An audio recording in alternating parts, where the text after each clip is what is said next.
Haslae.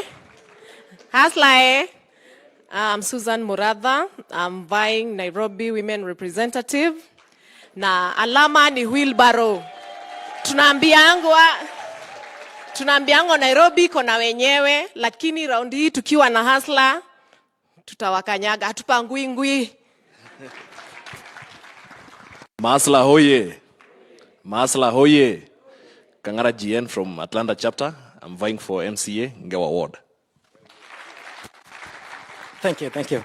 Now, Wanja, you can start preparing the document there. And before Wanja comes in, just Jason, because of interest time, we were supposed to do the whole thing, but because of interest time, Jason, we're going to do the summary of the document. Yeah?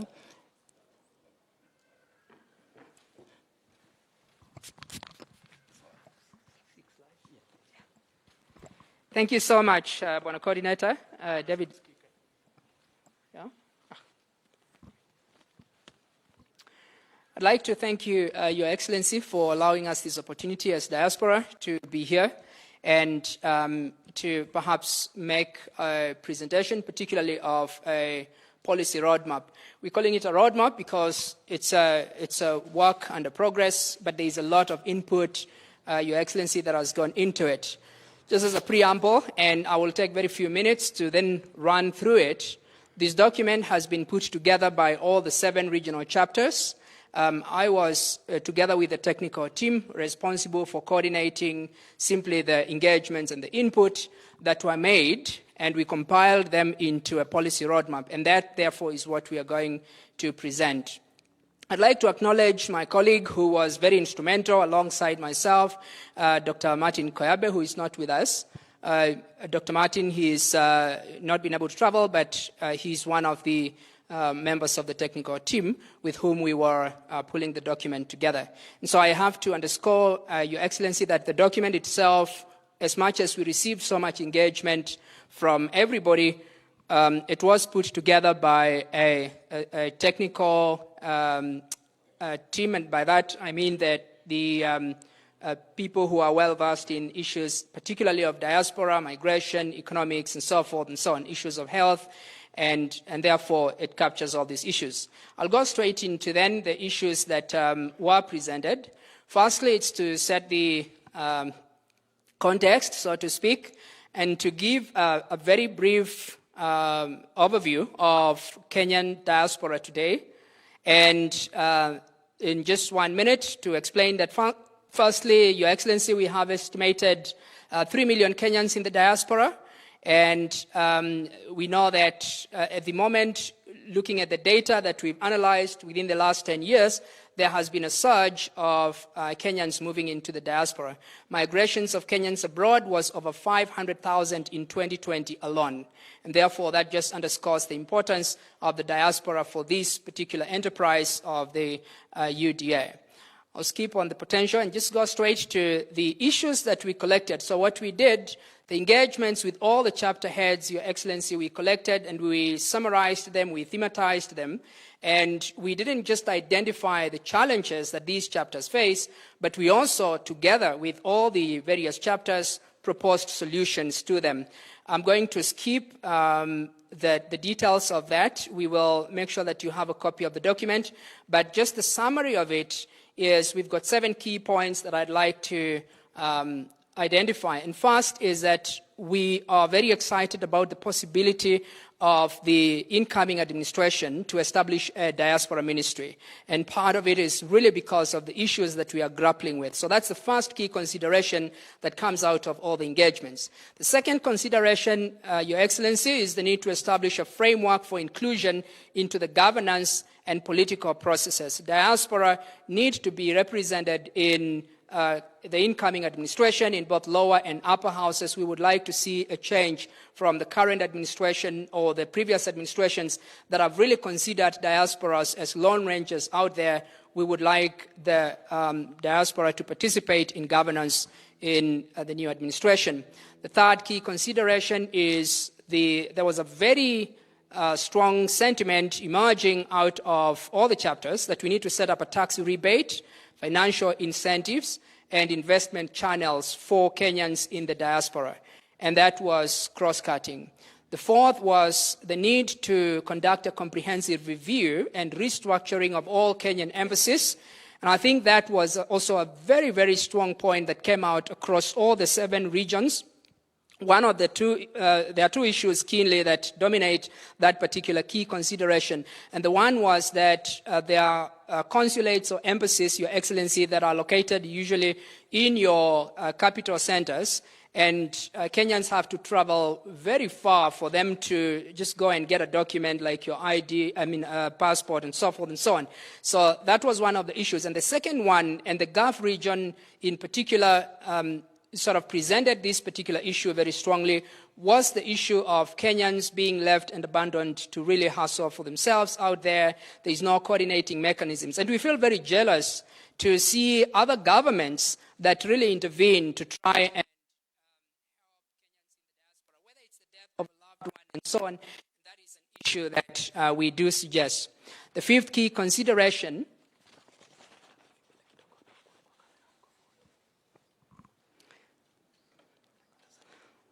my coordinator has issues with my height, Your Excellency.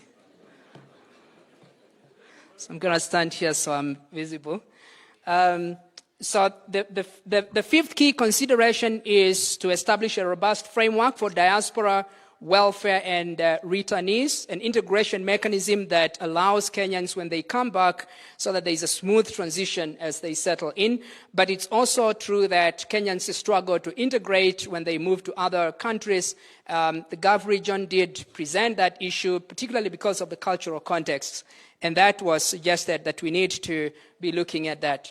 And then number 6, it's the need to establish a framework to engage the diaspora on skilled workforce. There is a lot of resources out there, and I know that the team that was putting together this particular document, Dr. Martin Koyabe in particular, he's he got awarded one of the he's one of the 5 top or leading projects that is funded by the EU. And that's a resource that we could make use of locally here. Myself, also to mention that I'm a development economist, helped a lot with the South African government. Sorry for the interruption. We are live on this, so you can put on your platforms on the UDA official page.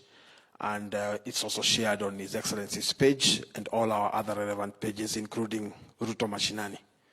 Thank you very much. Thank you. So as a development economist myself, I have helped the South African government, particularly within the informal economy, and the technical team themselves. There's just so much resource, just within a small sample. The point being made here is that there is a lot of resource that we can tap to help develop our beloved country, and we are very keen to offer our services in that regard. And then number 7, the last key consideration is the need to establish a diaspora county engagement framework so that ourselves as diaspora, we are not engaging just the national government, but there is a direct link to counties where we come from. And in that way, we also put back our resources into the counties, because the whole bottom-up approach is really about that, us integrating and making sure that we are helping where it matters most. So those are the key 7 considerations. Overall, what we are saying is that the incoming administration should consider sort of restructuring all of the relations with diaspora so that there is fitness for 21st century interaction. And that really is, in times of technology, that is very possible.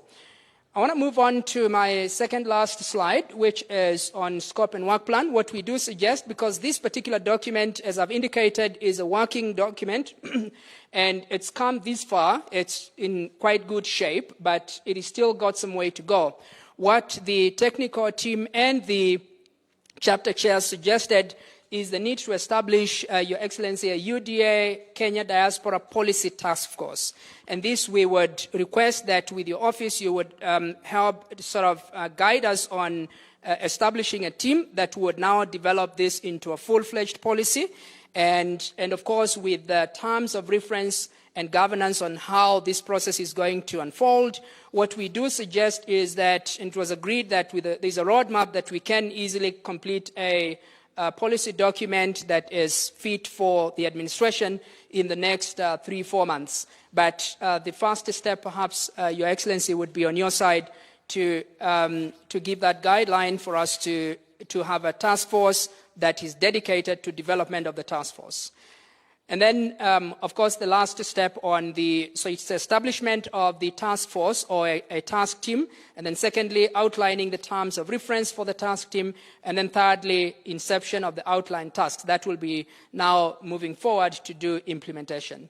So overall, Your Excellency, we would like to say thank you so much for the opportunity, and we look forward to working with your administration. We are fully behind you and gunning for you in South Africa, in New England, in UK. So UDA is well represented there. Thank you so much, Your Excellency.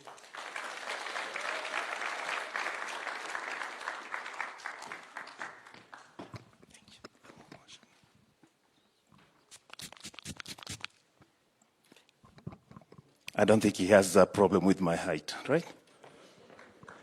All right, we have come almost to the end of the program, but the highlight of the whole thing is to hand over our document to His Excellency. But before I do that, there's one thing that came after thought. We would also like to be included in the judiciary. We have been conned and conned and conned, right? When we have a case going on, it goes on for 8 months. It comes to a point you either lose your job because you can't attend a case or lose the property, right? So we want a special consideration, speedy trial of diaspora cases. Having said that, it's my pleasure now to invite our patron to hand over the document. Karibu.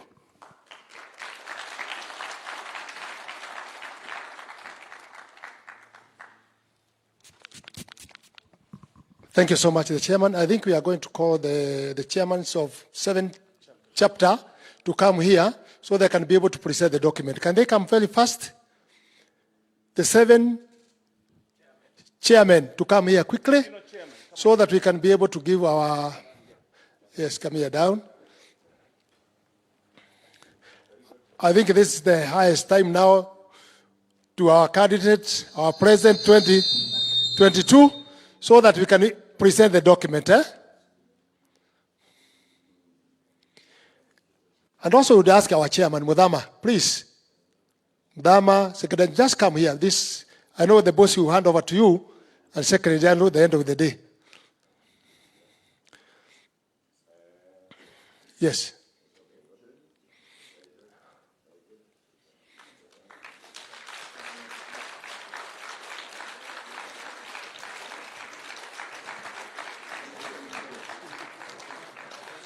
Asante sana, makofi mzuri. I can see now diaspora tuko, we are on the road, yeah? The road map ndio hiyo. Nao mambo yenu yote mmepeana, iko na president wetu wa 2022 ambaye is very keen. Unaona hiyo document alikuwa anaitafuta sana asikie mnataka namna gani. And I will maybe tell Your Excellency, watu hawa diaspora, their agenda is to make sure wameingia kwa chama ya UDA, they are recognized. Na kwa sababu hata Mudhama yako hapa, they want possession. Why na possession kwa chama ya UDA. After that, when we form the government, also they want to be involved.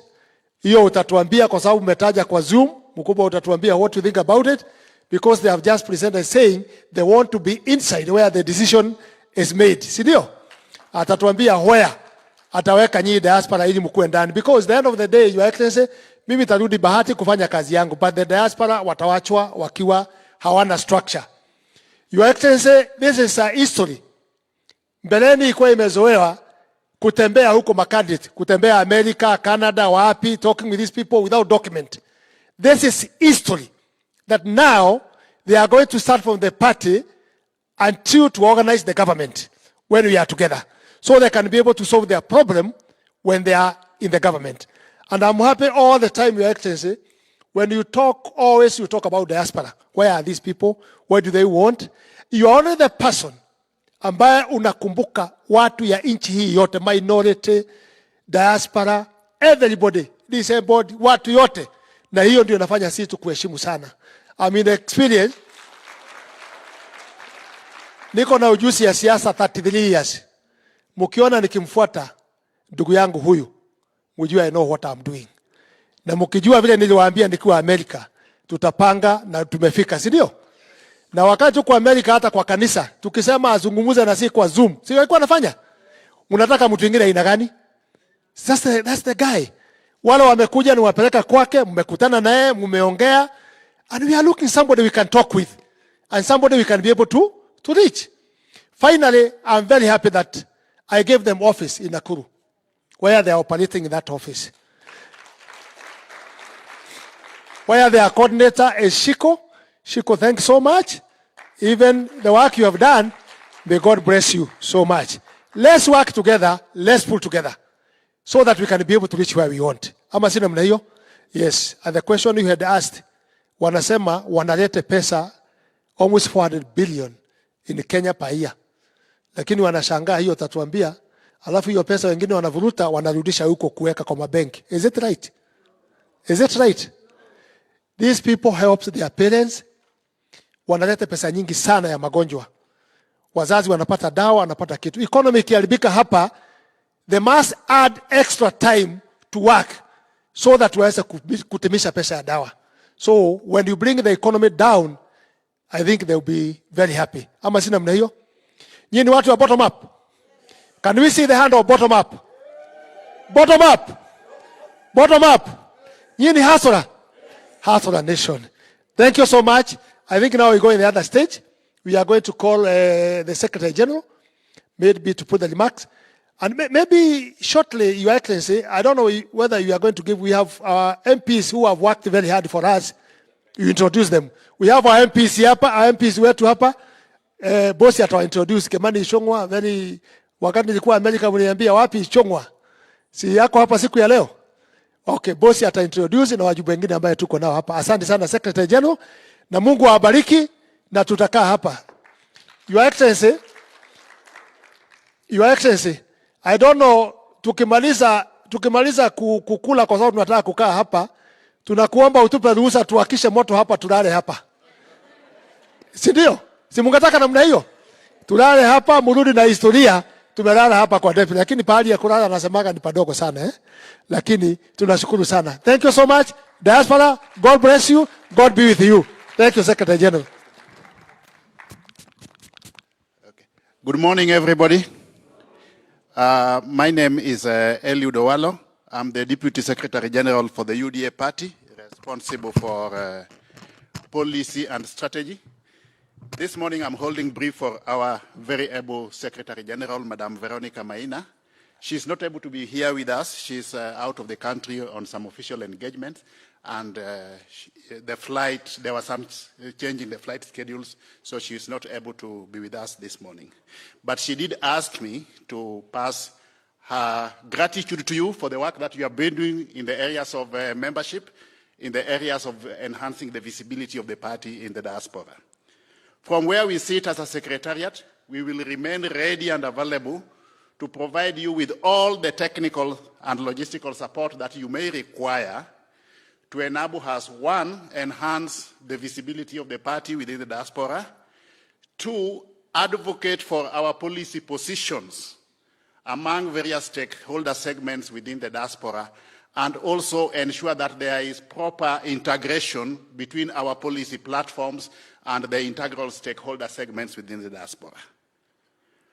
We will also, depending on unfolding events from time to time, be able to provide you with all the technical information that you may require as you strive to augment our efforts towards ensuring that our presidential candidate wins the forthcoming presidential elections in August 2022. On behalf of the party secretariat, once more, I must say that we owe you a great debt of gratitude for the support that you have been giving the party and the presidential candidate. May I now have the honor to invite our able chairman, Senator Johnston Mudama, to come and have a word with you before inviting the Excellency.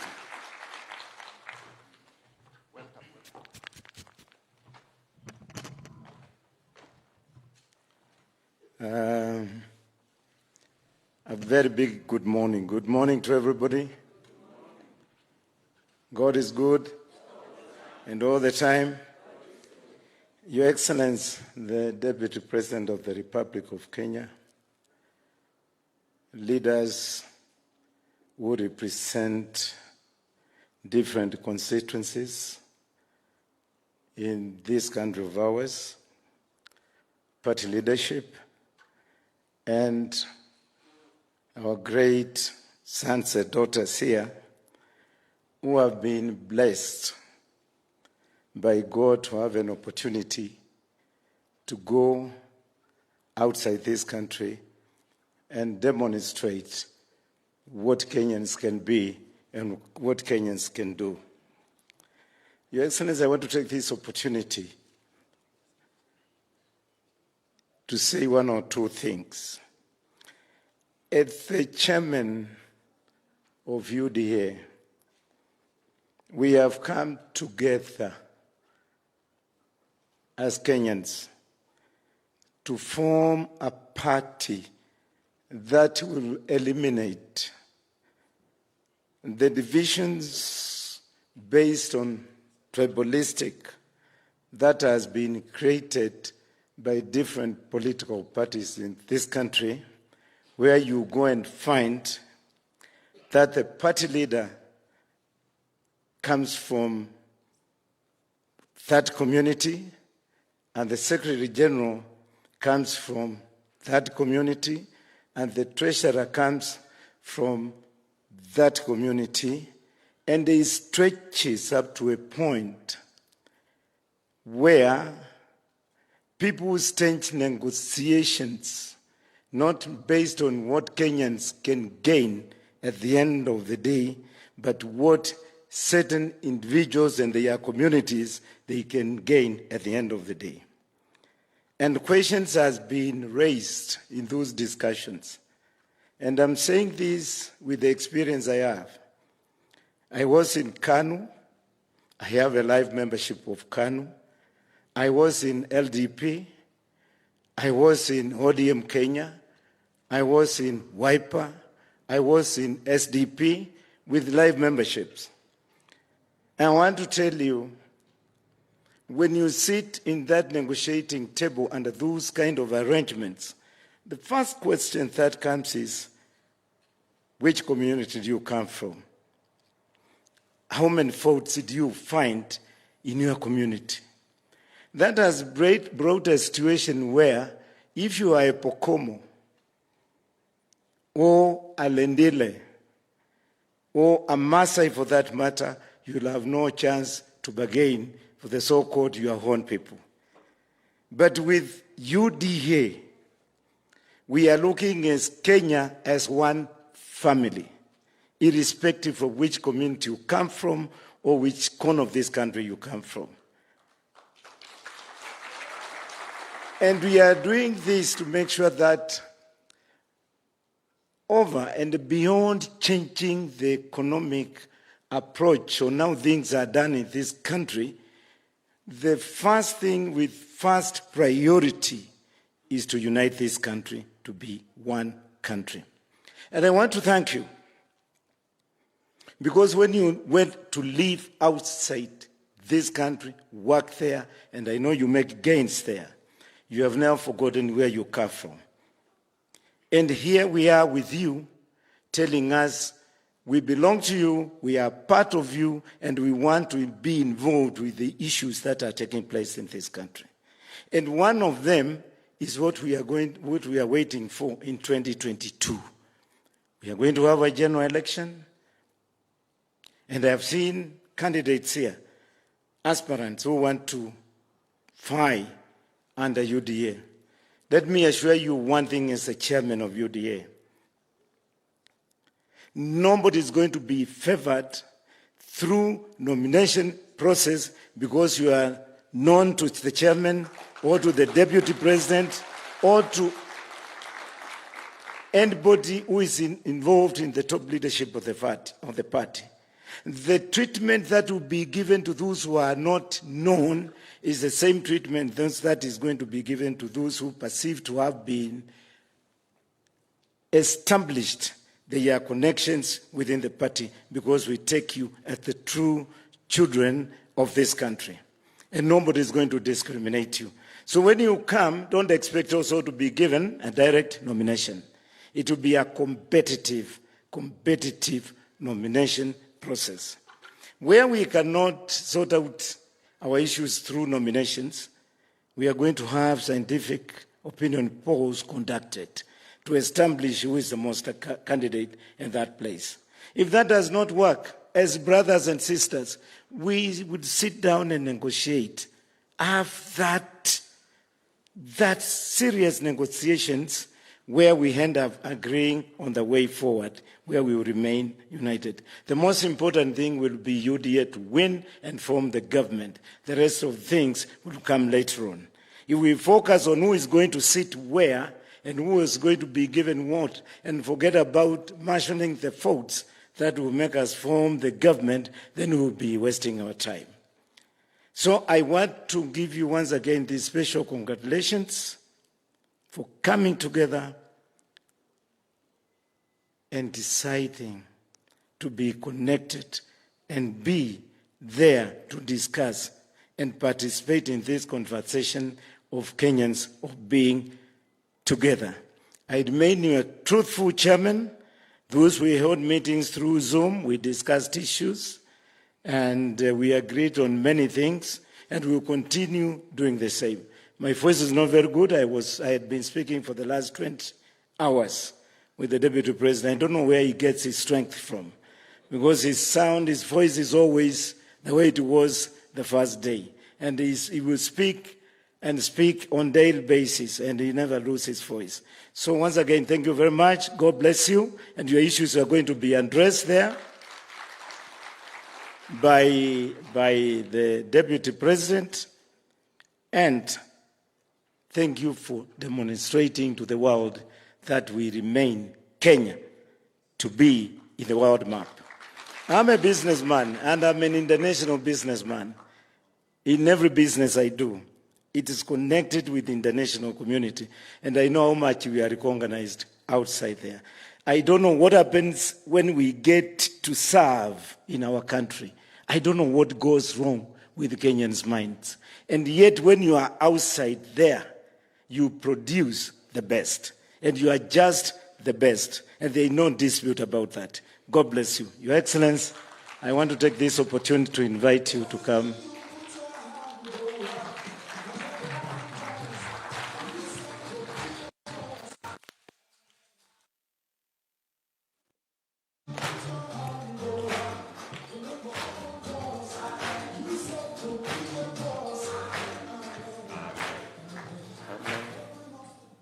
Asante sana. Tafadhali, we can take our seats. The chairman of our party, Johnson Mudama, the chair, Mr. Paul Muite, of this great organization, distinguished ladies and gentlemen, good morning. Hamjambo. Let me take this opportunity first, niwakaribishe. I'm sure, if not everybody, the majority of us understand Kiswahili. Maybe you need to hear a bit of Kiswahili. You've been away for too long. So karibuni sana katika makao haya ya naibu wa rais wa Jamhuri ya Kenya. This is what the media has branded the Hustler Mansion. So you're most welcome to the Hustler Mansion this morning.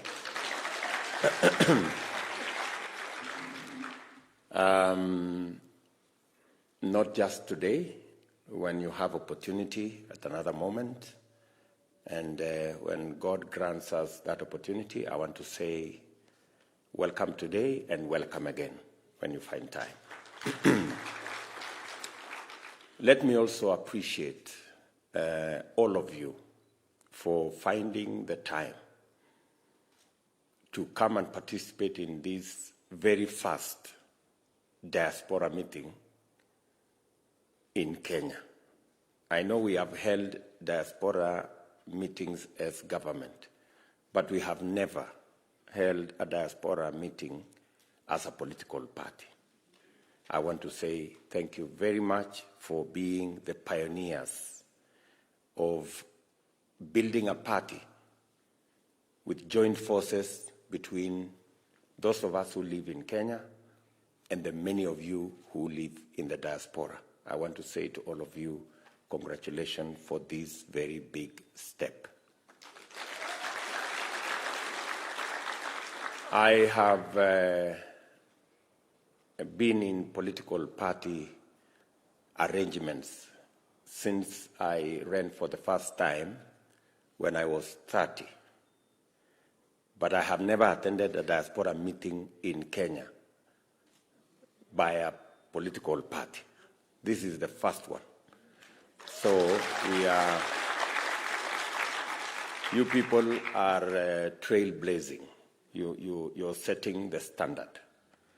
And I know many of you have made huge sacrifices to make your travel arrangements, to make it possible for you to attend this meeting in person. And I don't take it for granted.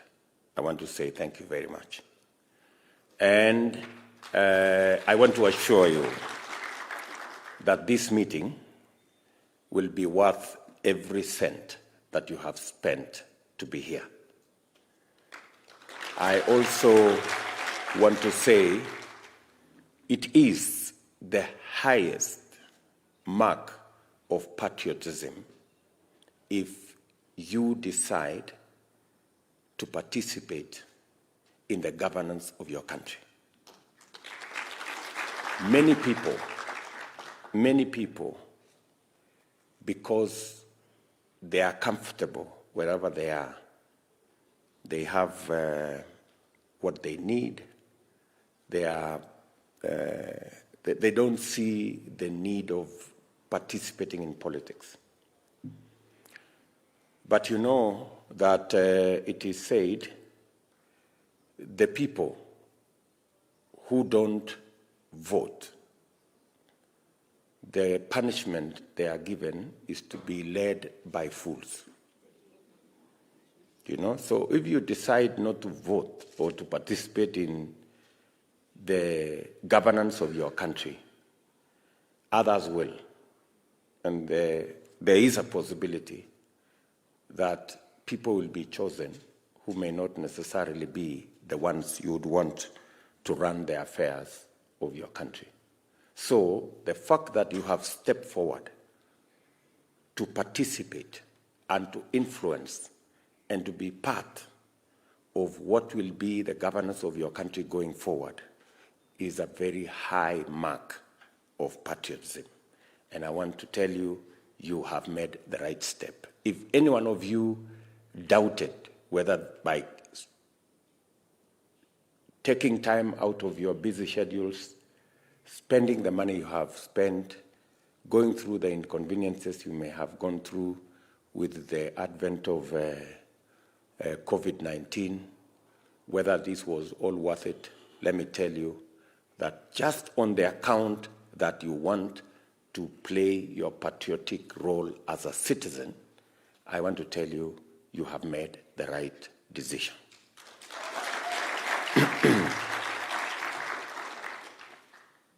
And having said that, I also want to appreciate that for the first time, we are building a political party, and there is tremendous contribution from Kenyans of all walks of life.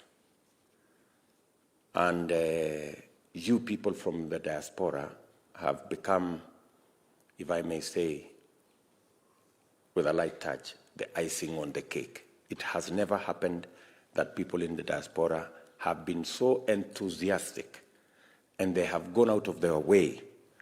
They have really literally forced us to know that there is a diaspora, they have ideas, they have contributions to make in all manner of ideas. And I want to say to you, We don't take it for granted, and we value the partnership that we have between UDA as a party and the role you play as our diaspora. For a very long time, the discussion around the diaspora has just been about money, and how much money is coming in and that kind of thing. And I agree with you that that discussion cannot continue to just be about money. It must be about a wholesome relationship where you people can meaningfully participate in the governance of our country. And even as you support the country with diaspora finances, we must make it easier for you to make that contribution, and we must make it easier for you to be serviced by the government of Kenya, and also that your ideas and your talents can help push the country forward.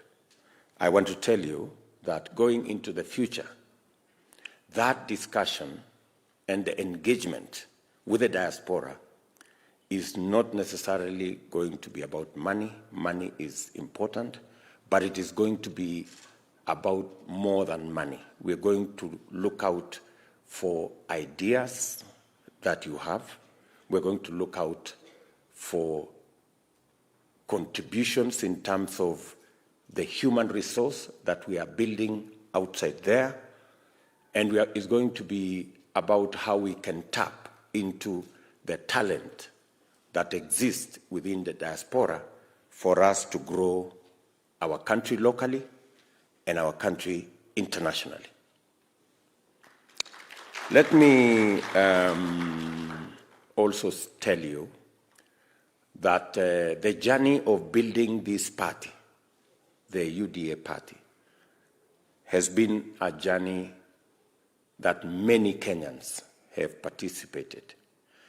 And it is out of the realization that having built the Jubilee Party as a national party, we managed to move things a lot more faster in the 8 years that Jubilee has governed this country. It became possible to harness the energy, the talent, the ideas of majority of Kenyans because of the national nature of the Jubilee Party until it stopped being one. So the genesis of us putting together the UDA party is when we ran into trouble with the Jubilee Party because the leadership there decided that they changed the way of running things, and many of the party members were removed from leadership positions in parliament, removed from leadership positions in committees, removed from participating meaningfully in any party affairs. It was not possible to have a meeting of the party, and the only meetings that happened in the party were meetings for expulsion of members. So it became absolutely clear that it was time to re-engineer a national political party. And it's because all of us realized the importance of a national political party.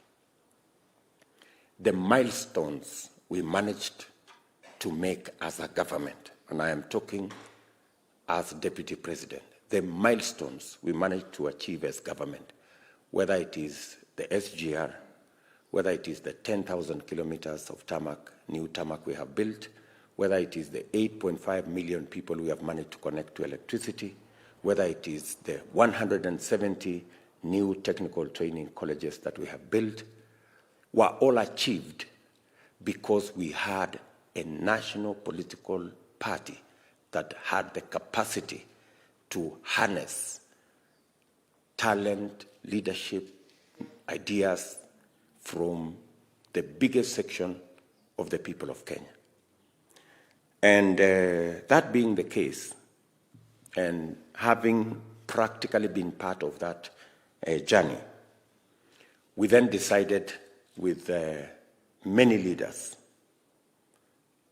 that with the collapse, so to speak, of Jubilee, our party, we came up and put together the UDA party. I want to tell you today the efforts of many leaders in Kenya, and I specifically want to thank the members of parliament that worked with us towards putting this party together. Today, the UDA party is the most popular political party in Kenya.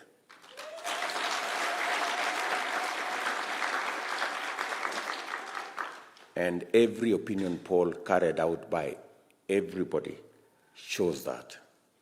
Today, we have 160 members of parliament who are supporters of the UDA party. In fact, the UDA parliamentary group is the largest parliamentary group in the Kenyan parliament. And it is the sheer effort of many Kenyans that have put this UDA party together, including the people from Diaspora. So if you had any doubt whether the efforts you have put in creating the UDA party have borne any fruit, I want to confirm to you that you have participated in creating the most popular party in Kenya with the largest parliamentary group in our parliament. And I want to say congratulations to all of you for being part and parcel of that journey. The second issue I want to discuss with you is the UDA party and the future. What is our position? Because you've heard from our party chairman, who has said that for a long time, political parties in Kenya were formulated around tribes and communities and regions. And we have this false narrative that, you know, politics in Kenya is tribal. That is a very unfortunate narrative, because it's a narrative that makes us resign to a situation that undermines the growth and development of our nation. We cannot accept. And it is a narrative that is actually peddled by lazy people. When a politician is unable to develop a proper framework, an ideology that they can use to persuade Kenyans to belong, then they resign to the easy option of a tribal party. And as we've heard from our chairman, except maybe 2 political parties in Kenya, except 2, all the other 60 or so political parties, you can actually conduct their NEC meeting or parliamentary group in mother tongue. Right? So you actually have a very unfortunate scenario there.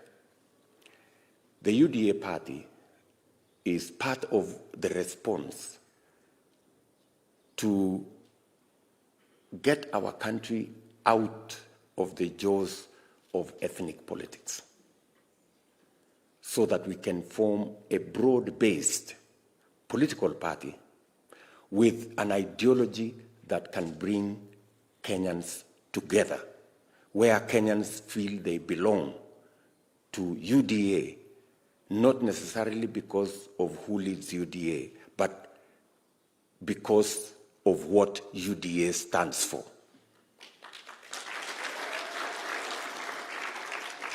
And this is our policy position as UDA. Number one, we believe as a party that the challenge that we must tackle as a priority, and where millions of Kenyans expect us to. And I will tell you of an incident about 2 months ago. Right in this place, there was a lady sitting there, and she was given an opportunity to speak from one of the areas in Nairobi. And the lady had this to say. She said, and she was almost 80. So she said, her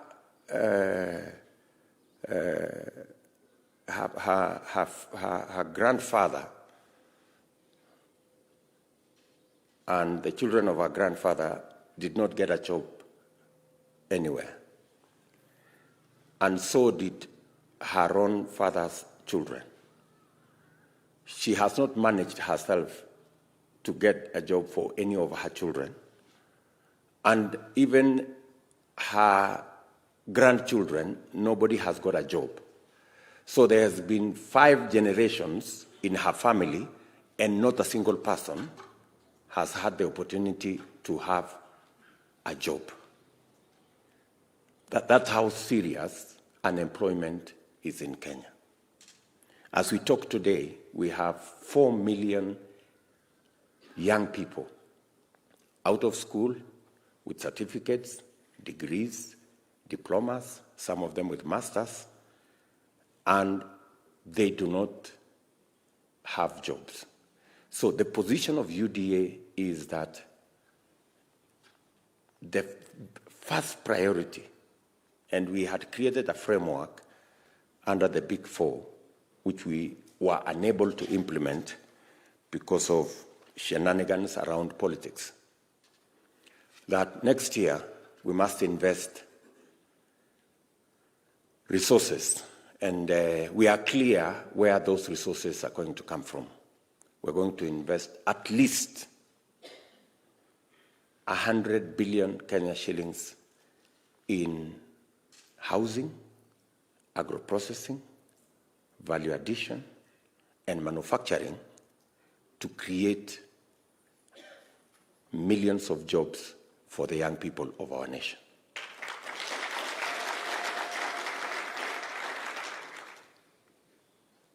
That is our position. Our second item as a policy position, and when we talk about jobs, we are not just talking about creating jobs in Kenya. Creating jobs in the diaspora is part of our strategy. And I like what was mentioned here by the report that we had here, that we need to sign labor relationships, human resource relationship with different countries where we can export our labor once we have labor in excess. There are already relationships going on. There are discussions going on. In fact, we have started to see some of the labor export MOUs bearing fruit. And as has been said here, there are countries who have specialized on labor outside their country.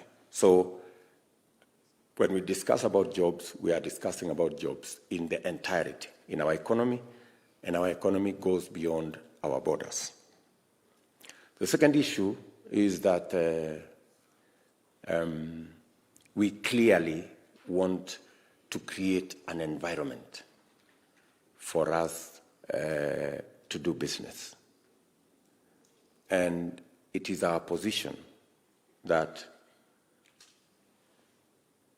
we have to create a business environment. We've been working on our ease of doing business indices, and we have driven it from 100, we were position number 136.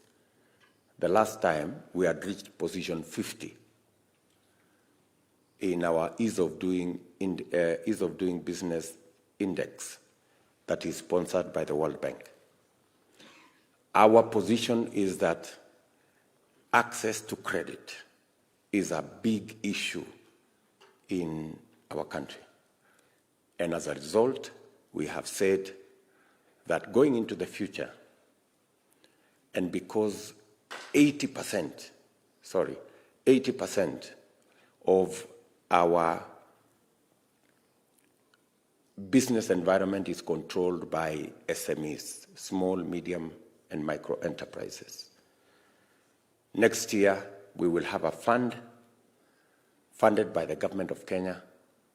We will start with the first 50 billion Kenya shillings to be able to make it possible for ordinary business, the small business people, to be able to access credit. You may want to know that today, the small business people pay anywhere between 5 and 10% per day for money they borrow, which is between 2,000 and 3,000% per year. Do you understand what I'm saying? You will not believe it, but that's what it is. Small people, the micro business people, they pay 1,000 times in terms of credit than the big corporations pay, because they have no security, they have no credit rating, and so they cannot access credit in any other way. You may want to know that as a result of that credit ecosystem being what it is today, and I want you to follow the president's speech on Mashujaa Day, 14 million Kenyans are blacklisted on CRB. Do you know what 14 million Kenyans mean? It's more than half the working population in Kenya. That's how serious that credit ecosystem is. So, for us to grow business, we have to do three things. Number one, we need to create an environment where many of our enterprises can do their business. Physical infrastructure, whether it is markets or such other infrastructure that our ordinary business people can do their business. Number two is to create the necessary law to protect everybody's business. Today, many businesses are criminalized. Hawking takes place everywhere in the world. It is only in Kenya that hawking is a criminal offense. We have to find the place for hawkers, because there is a business they are doing. So what we do is to hire thousands of personnel to fight hawkers. We should actually reverse it. We shouldn't make hawking legal, but now formalize it so that it is organized and it doesn't become a battle. Yeah, it doesn't become a conflict. Organize it in proper places, with the time, and a properly organized environment. And finally, as I have said, we need to organize the financial ecosystem so that small enterprises can access credit that is not 1,000 times more expensive than the other corporates.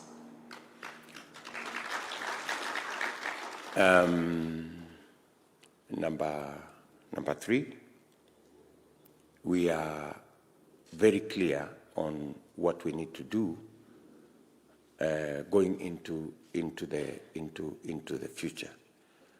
That we must reduce the cost of living. If you hear any Kenyan, they will tell you, in fact, the single big challenge we have, in any opinion poll, Kenyans will say the cost of living is very high. And the only reason why the cost of living is very high is because the last survey we did as government, every Kenyan spends 52, on average, I'm not saying people out there, I'm saying on average. On average, Kenya Bureau of Statistics tell us every Kenyan spends 52% of their income in buying food. So if you are spending 52% of your income in buying food, it means you have very little left after you pay rent and other incidentals, very little left in your pocket. And the reason why we have food that is very expensive is for 2 reasons. One, we have withdrawn all the subsidies that we used to support the farmers to be able to increase their productivity. We must go out of our way to increase the productivity of our farmers. Where a farmer is producing 10 kilos, with a bit of support, they can produce 15 kilos on the same piece of land. So that's the direction we want to go, and that means we have to provide seeds, we have to provide fertilizer, we have to provide support that is paid for by government so that we can enhance the productivity of our farmers. It will do 2 things. Number 1, it will put more money in the farmer's pocket. And number 2, when we remove cartels and we remove brokers, we will get food to the market at affordable prices. If we can reduce on average, instead of 52% of every Kenyan spending their income on food, if we can bring it to 30 or 35, we will then have more money in the pockets of Kenyans. They can spend more, we can collect more taxes, and we can drive the economy of our country. Point number 4 is we have to sort out our health care system. I know many of you pay hefty bills from wherever you are, and so do we here in Kenya. If there is one big problem that is a challenge to many families and many homes and many people, it is the challenge of health. When we came into office in 2013, the people who had a health insurance, who were on health insurance program, were about 3.5 million, who had an NHIF card. We worked on it because everybody was paying 340 shillings to NHIF. 340 shillings is how many dollars? $3 every month. $1, $2, $3. You know? And so we pushed it a bit. And from $3, I now pay 1,700. 1,700 is what? How many dollars? $17. So I now pay $17. Just moving it from $3 to $17, and not for everybody, for the higher category, we moved our collections from just under 900 million Kenya shillings, which is $9 million, I think. We moved it to 3.5 billion, which is about $30 million, just by moving that small percentage. Now, today, the lower category, you know, the people whose income is like 5,000 shillings a month, they pay 500 shillings, which is 10% of their income. But you as truly the deputy president who earns 1 million shillings is paying 1,700, which is not 10%, you know. The small guy is paying 10% of their income. I am paying 5 zeros before 1. You know? Because I pay 1,700. So we have just passed the law in Parliament, which we should have passed in 2018, because our universal health coverage program that was in the Big Four collapsed because of the reggae shenanigans. Yeah? We were too busy engaged in this. Now, we just found time about a month ago after the reggae collapse. We found time and passed the law that we should have passed in 2018. So we now have a law that will allow us to change the contribution schedule from being a standard figure to being what the world is doing, to being a percentage of everybody's income. So that if the lowest category is paying 10%, then we must decide everybody pays 10%. If we think that is too much, then let us pay 5%, or let's pay 2%, but let it be spread evenly in accordance with everybody's income.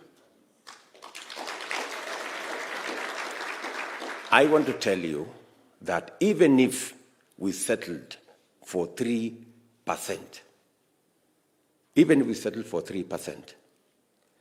we will move our contribution from around maybe 60, 70 billion shillings every year. We will move it to between 200 and 250 billion shillings every year. And I tell you, we will have a working public insurance, hospital insurance scheme that will sort out all our challenges in matters health. I have committed myself that within the first 100 days of our next administration, we will have a working public health insurance scheme. I am prepared to be held to account on that particular matter because I have been at it for the last 8 years and I know it is doable. Yeah? So that you guys in the diaspora, you do not need to be sending money to pay for hospitals. All you will need to do is to put your folks on a health insurance scheme funded by the public with your contribution, and matters hospital bills will be a thing of the past. And finally, our plan, we have a 5-point plan. Finally, our plan, point number 5, is to re-engineer our public saving strategy.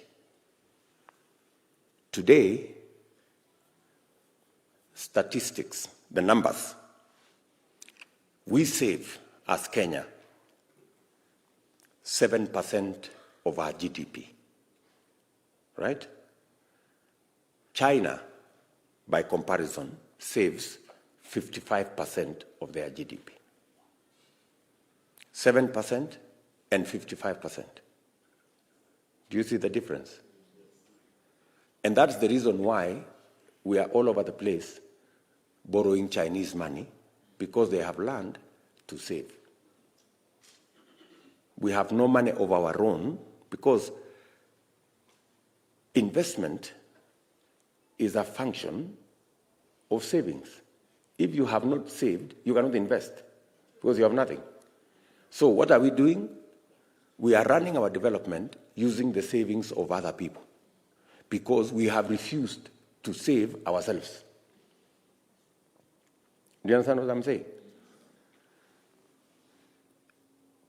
Go to everybody who works in Kenya today. Ask them for their pay slip. The money we save in our national social security. Sorry.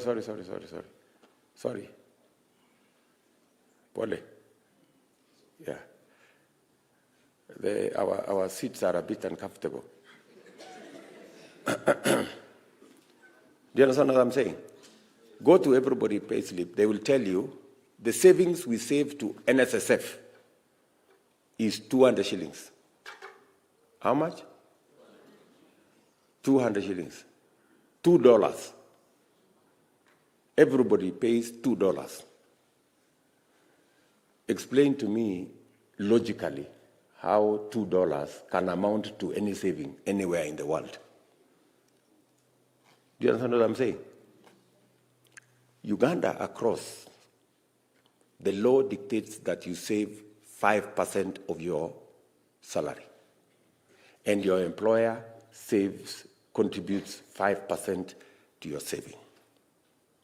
Uganda have built the largest social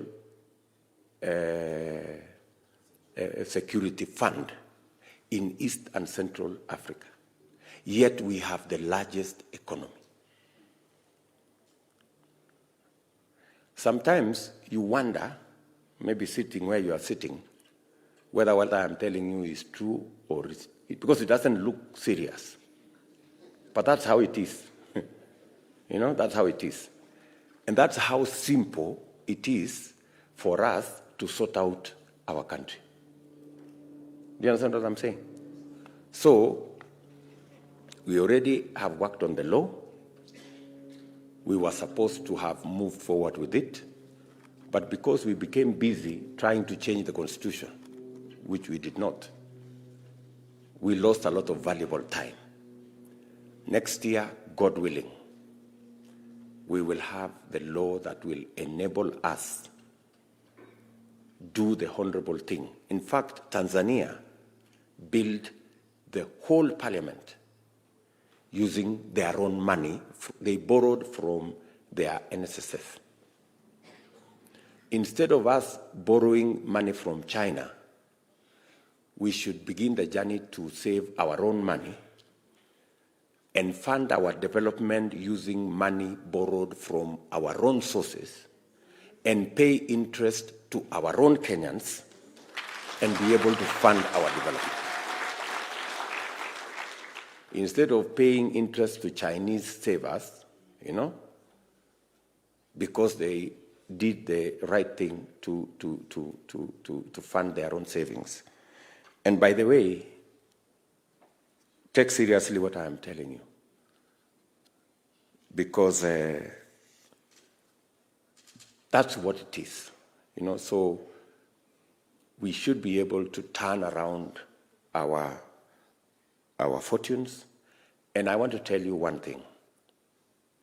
I am very clear in my mind that within our lifetime, when we are all still there, this country will change in a way you cannot imagine.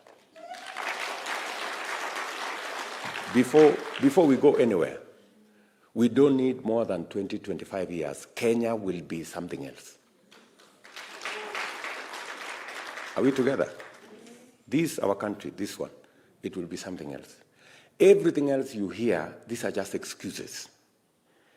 The most critical thing that we need in Kenya is just leadership. That's all. We have everything else in place. We just need the men and women to make the right decisions for us, and Kenya will change tremendously. And we have a record for it, you know. When we embarked on the infrastructure you heard the president talk about in Parliament, many people thought it was impossible to do 10,000 kilometers of tarmac in 10 years because we have done 11,000 in 50 years.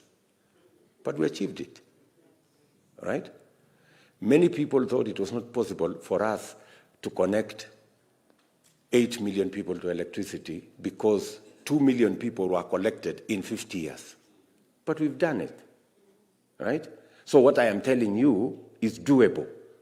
We just need to get the right fellows to get it done. And that is why we have assembled UDA to help us achieve this plan and transform our nation. Our problem, good people, our problem is not ethnicity. Are we together? Let us not struggle too much as we are trying to solve ethnicity. Our problem is this. We just need the correct leadership. Hii ukabila ita-evaporate. Once everybody can get what they want, why do you want to know who belongs to what tribe?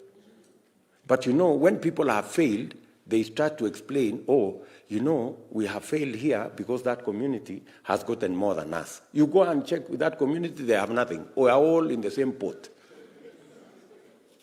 Hii ni ukora tu ya hapa katikati so that people can continue to be relevant. Are we together?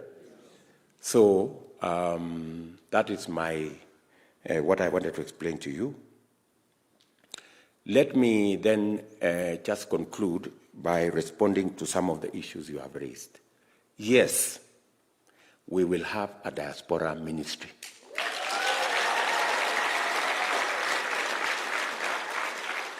You know, and I am very clear in my mind that we will have a diaspora ministry. Are we together? And it's not a favor. It's not a favor.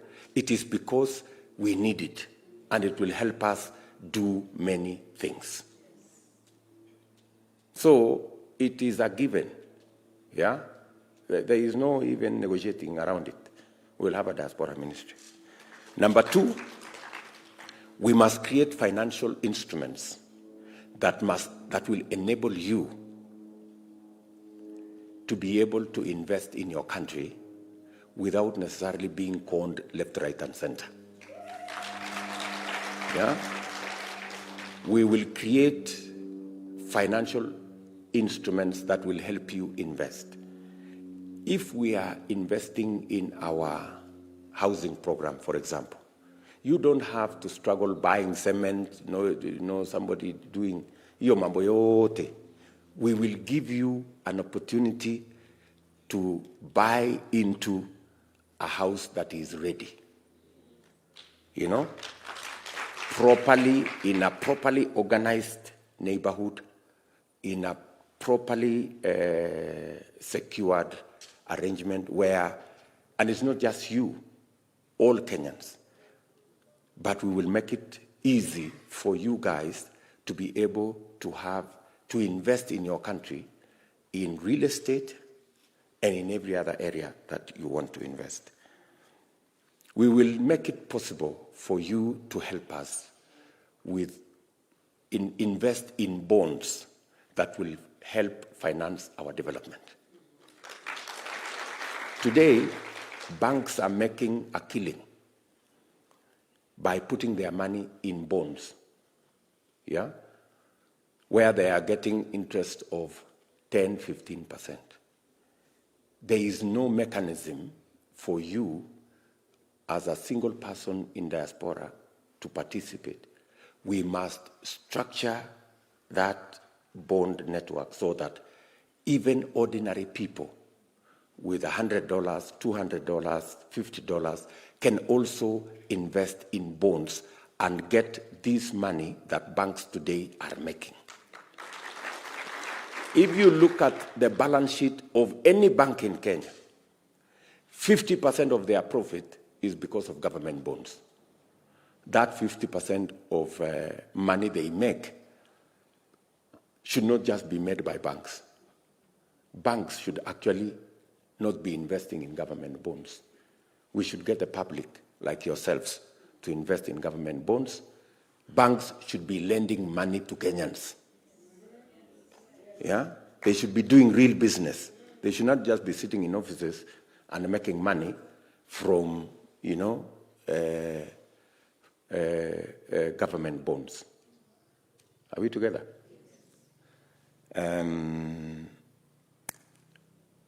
We must, hopefully with a diaspora ministry, the kind of challenges you go through trying to get this paper, that paper, an ID, to renew your passport, to renew this, to get a visa here. We actually came in with the e-citizen platform, which in my opinion, I thought it would have made it much more easier for citizens around the world to get access to government services. I know we've made quite a stride, but there are still challenges, around e-citizen. That is something we should correct. In a world of technology, surely, somebody must not necessarily be traveling 8 hours to go and collect a document, surely. In a world of technology, we should be able to do that from wherever you are sitting, And ICT is a big thing in Kenya, and we should be able to make it possible. So we will need a discussion around all that so that we make it easy for us to service Kenyans who are outside our borders, as we do those who are within.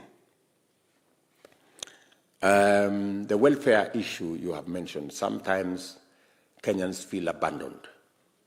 They get into situations around the world, and there is nobody to help them, and there is nobody to come through for them. I think that is something that hopefully the Diaspora Ministry will think through, and when we talk about the Diaspora Ministry, we will try as much as we can to get people with diaspora experience to run that ministry, so that we can leverage on their knowledge and understanding on diaspora issues and be able to help us sort them out faster and much more efficiently. Kenya is very poorly represented internationally, especially in international organizations. We are actually punching below our weight. You will find that in the UN agencies, in international organizations, I think the number of Kenyans working in those international organizations are the fewest for any country. So the people in the diaspora is a resource that we must use to be able to leverage our place in international organizations, because you will have the relevant experience that can give us the opportunity to get into those positions. I don't know when the Secretary General of the United Nations is going to be a Kenyan.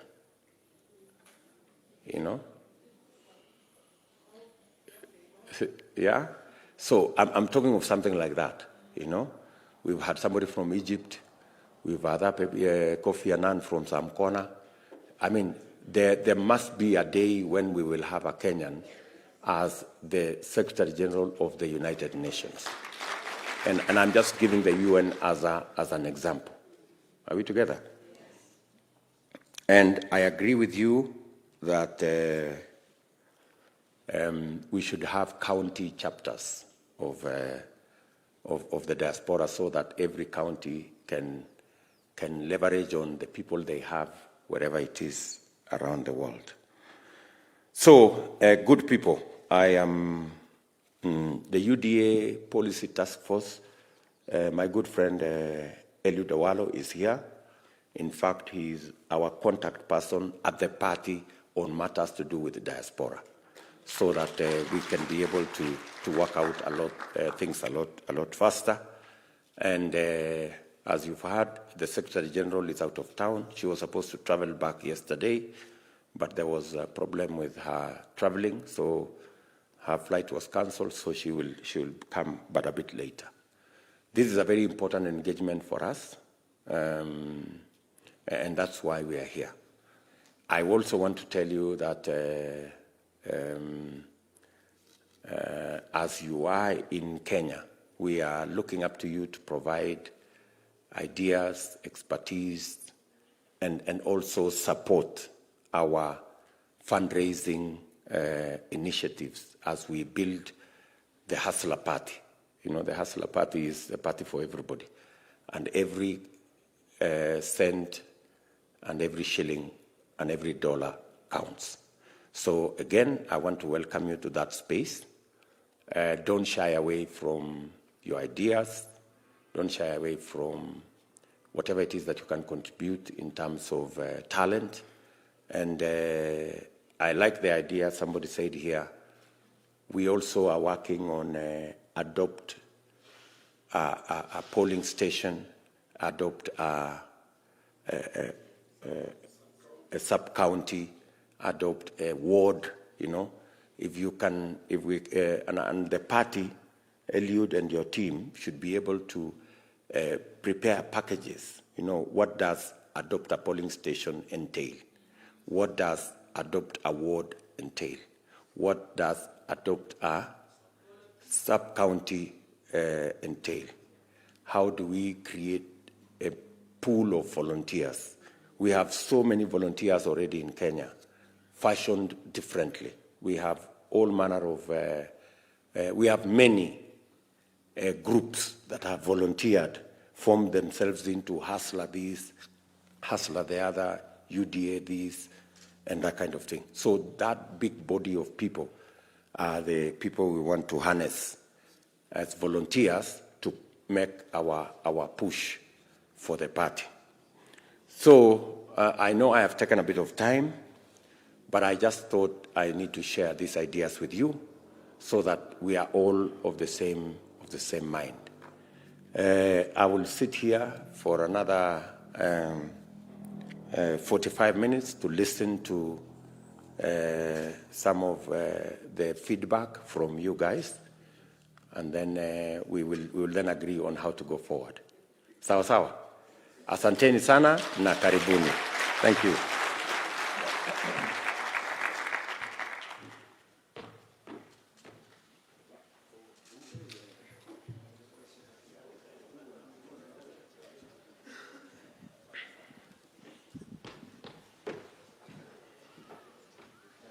Thank you very much, Your Excellency, for your kind words. And we really appreciate what the encouragement you've given us. And we'll be more than glad if you can be able to, we can even become more often, right? Good. At this time, I think Diaspora, we also gender sensitive, and we do care about our youth. It's my pleasure to introduce our youth leader just for 2 minutes to tell us where our youth is headed. Victoria.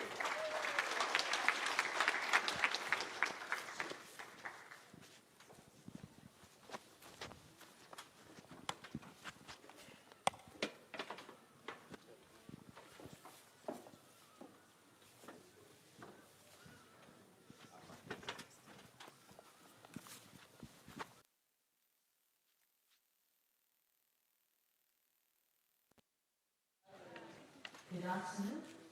My name is Kenyatta from Denmark, as I have presented before. Your Excellency, honorable members, and distinguished guests, and everyone. I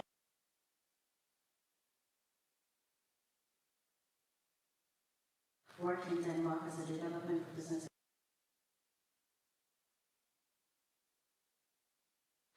An organization that deals with matters of mental health, And as you have heard, I also represent UDA Youth.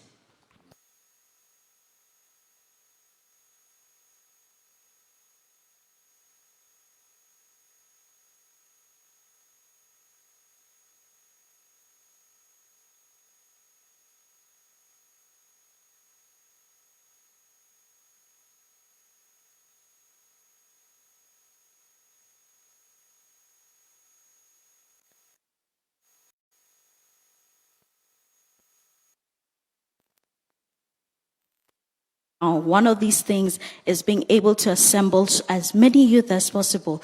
The average age of Kenyans is actually approximately 21 years.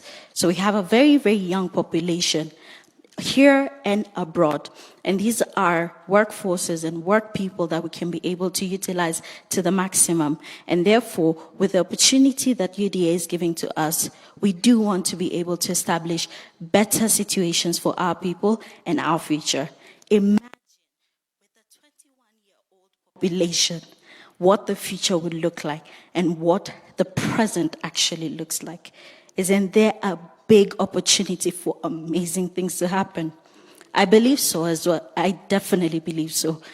Now, one of the other things that I believe UDA has done for us is being able to bring in so many young people. We also have a very young leader, and that's actually something that we can be able to utilize a lot. The brains, the youngness, and the ability to be able to be in leadership for a very long period and be able to create change in the country. Now, what do we have to offer? We offer our brains, we offer mobility, we offer the ability to be able to bring on board as many young people as possible and as many energetic people as possible, as you can already see me running around here, yeah? So to be able to help as much as possible to bring this country to a very different level. We can't be left behind as a country. Kenya has amazing brains when it comes to people. Amazing brains when it comes to people. So as you're here, support us, help us, as we also support UDA in the very best capability that we can be able to do. Thank you so much. And my name is Victoria Nkata, and you feel free to connect with me at any point. Thank you so much. Thank you so much.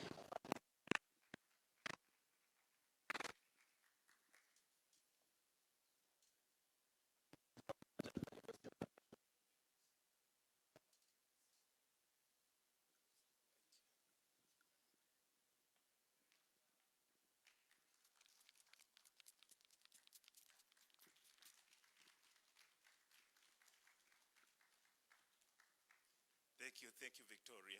Now we have come to another session, and I know Diaspora don't go. They have a lot of questions they would like to ask. We are going to do a question and answer session, and I'm going to have only 10 questions. Let's do 3 at a time. From this side, 3, 3, 3. Let's go here. 3 questions before we answer. Go on.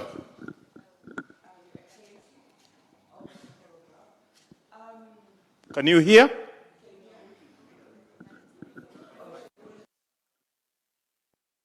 Okay, I greet you all protocols observed. My name is Shiki Maloba. I am a sports fanatic. And everything that has been mentioned, I'm sorry to say, nothing about sports has been mentioned. And why I'm saying this is, I think a lot of our income comes from the sports people outside. So now, for example, I play rugby. I played rugby in South Africa. I was one of the first pro rugby players. And why it comes to my concern is when I come back home, my teammates, they play very well. They're good sports people. They get to be poached out of the country. But now, they have no clue. For example, if South Africa comes and gets good sports people in Kenya, who helps these sports people outside the country? There's no one to talk to them. They know nothing. When you go out the country, they don't take your mother. They don't take your teammates. They just take you as a person. They take you to a country. For instance, a country that doesn't speak your language. Let's say I go to France. I don't speak French. I'm supposed to play. I have my money. What do I do with my money? I have People back home I need to help. How do I help my people? Who is going to help me answer all those questions? So now my point is, if we have a place where I get called for a team to play, and I come to an office, this office, I'll be like, okay, they've called me in France. I don't know French. Who's going to help me? Who's going to help my journey through my team? Okay. Right? Thank you. All right. Thank you Very much. Let's make our questions as short as possible because of time. Thank you very much. I think that will come up. Okay, go on.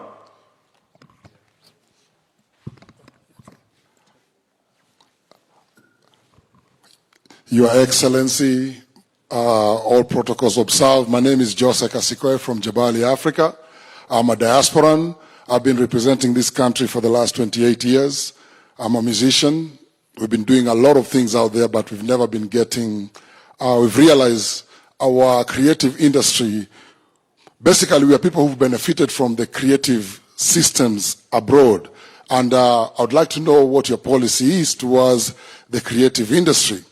Right now as we speak, I've been nominated for a Grammy, so, and apart from that, I've been in the diaspora, I have kids in the diaspora, and my question was, I'm really much concerned about this voting situation, because I feel like once we get the right to vote, our voices will be heard better.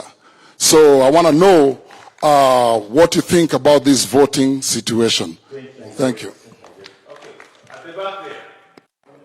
Let's have someone at the back. No question? Okay. Okay, go on. Deputy President, you talked about how you're going to plan the government. You didn't tell us about corruption. When we are out there, we do our stuff. We don't have to bribe anybody to do for us. What we need, we can actually give a tip. So, utaweza kufanya namna gani? If the corruption can stop in this country, we will really prosper. Our country will be different. You've been called names, a thief, and all this. Can you prove that you can block all the loopholes and that our country will be? I know God is going to vindicate you and you're going to be a wonderful president. Congo amazing. Thank you. Now the last question. Yes, at the back there. Yeah, you. The last one.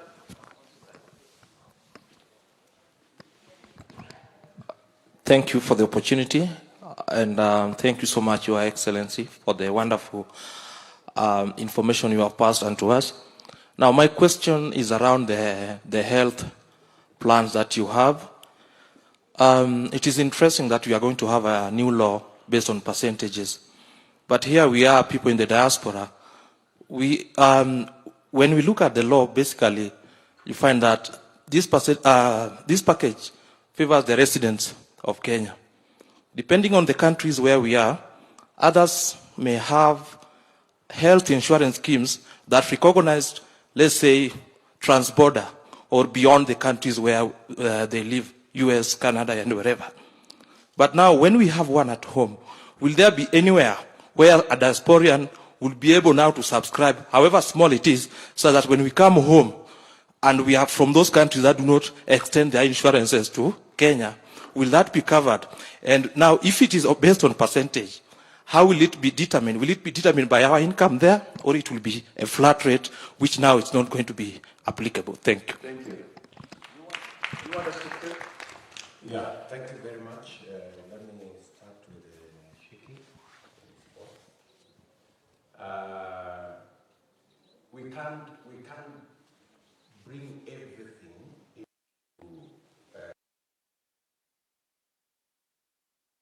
planned. We are pitching through the 5 principles, but everything else is covered. We have a plan on education, we have a plan on sports, we have a plan on creative industry, and what the thoughts are is in our bigger manifesto plan. What I just said here, the 5 points, is what becomes the central, the center of our drive. But all the other issues you have mentioned, the value of our sportsmen, the value of the creative industry, we must set up the infrastructure to support our creative industry. We have a whole chapter on what we intend to do in our creative industry. What we did last as a government was to take all the funds that we collect from gambling and that kind of thing and put them in a fund where we use, because the biggest problem we've had is the resources to invest in building creative industry infrastructure, studio, facilities in stadia. In fact, you may want to know that we are in the process of completing the big question of stadia, and we did isolate money using, as I have said, money that we get from gambling and such, so that it is dedicated money that cannot fund anything else, but can fund our sports infrastructure and the creative industry. And we have a fund called the Sports and Art Fund, which we created the last 3 years. And it has seen a lot of tremendous growth in our sports space. And I think I've touched part of the issues you guys there raised. The issue on corruption, this is my position on matters to do with corruption. The biggest problem with corruption in Kenya is when it becomes politicized. The biggest challenge we have is, and I've said this, there is one statement Willie Mutunga, our former Chief Justice, said, that for the time he was in office, the hotline, which normally is the line that the president uses to call people at a certain level, he said that hotline never rang. And not that it was faulty.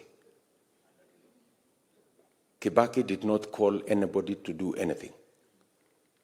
He allowed the institutions to function. Right?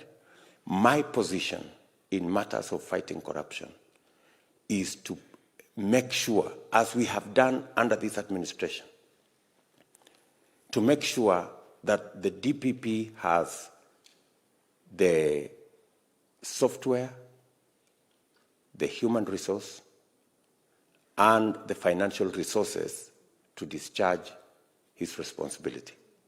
And so must be the courts.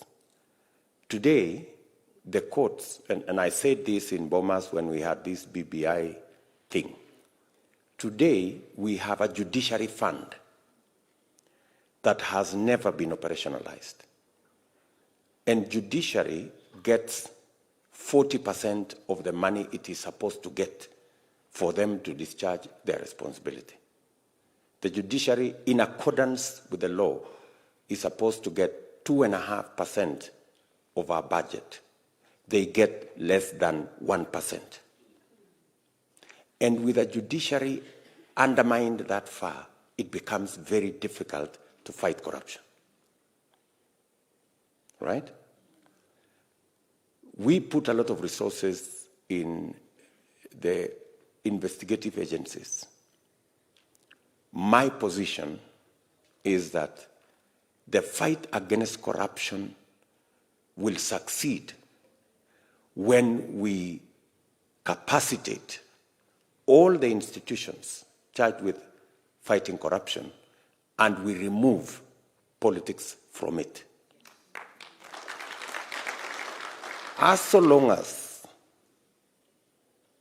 there is a clear push that people are prosecuted politically in the name of corruption, we will never win the fight against corruption. And it is almost public knowledge today in Kenya that you can be as corrupt as you want, so long as you have the right friends. As long as you are not a friend of William Ruto, you can be, as long as you don't associate with William Ruto, you can steal anything you want. Yeah? And it is so obvious that people will tell you today in Kenya that I have to be a friend of so-and-so so that I am not charged in court for corruption. Are we together? So the moment the people of Kenya are of the perception that the war against corruption is not about those who have stolen, it is about those who do not have friends in high office, then the war against corruption is lost. My position is that we need to eject politics out of the fight against corruption, and we need to support all the institutions charged with the fight against corruption, including oversight. Today, if you do not even have a properly functioning opposition, how do you hold government to account? You know? If all efforts are being made to recruit the opposition into government so that they shut up whenever wrong things are going on, that's going the complete wrong direction. That's why my position is we should have institutions, oversight institutions, whether it is the opposition, whether it is the committees in parliament, whether it is the office of the DCI, the EACC, and the only instruction they should have is not from any politician, but from the law. That should be our position, and that is my position.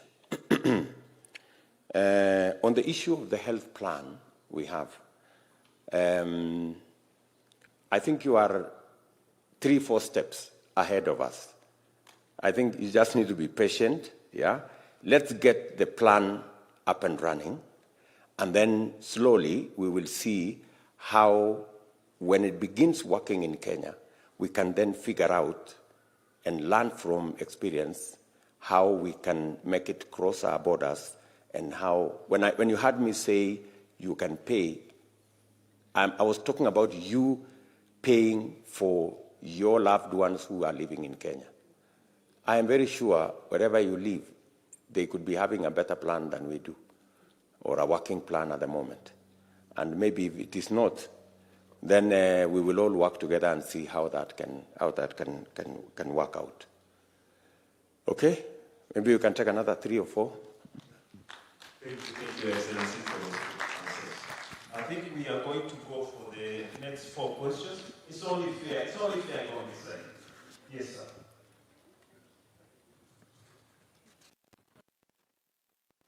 The way you responded. My question goes that these people have.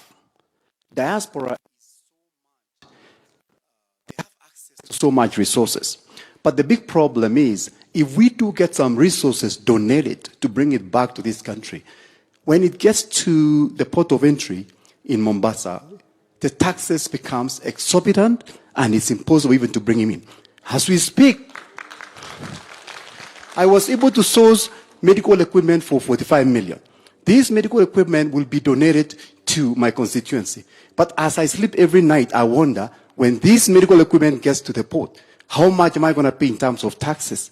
There are so many friends, they would love to support this country by giving equipment or other resources. But when it comes in, the KRA will just say, okay, we want to tax it. And we'll end up saying, okay, I'll just let it go. And I don't know what they take or what they do with it. So I want to know what your policy or what your government will do to encourage diaspora to source with friends and also people to help this country by donating things that can help our country. Thank you very much. Yes. No, behind you, please. Please, you'll be next. Shida yangu kubwa ni kuwa kuna barrier especially kwa diaspora.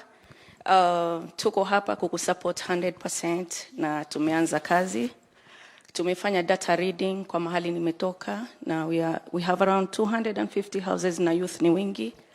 Method ni nzuri ya campaign, inaendelea vizuri, but building relationship at community level is the problem.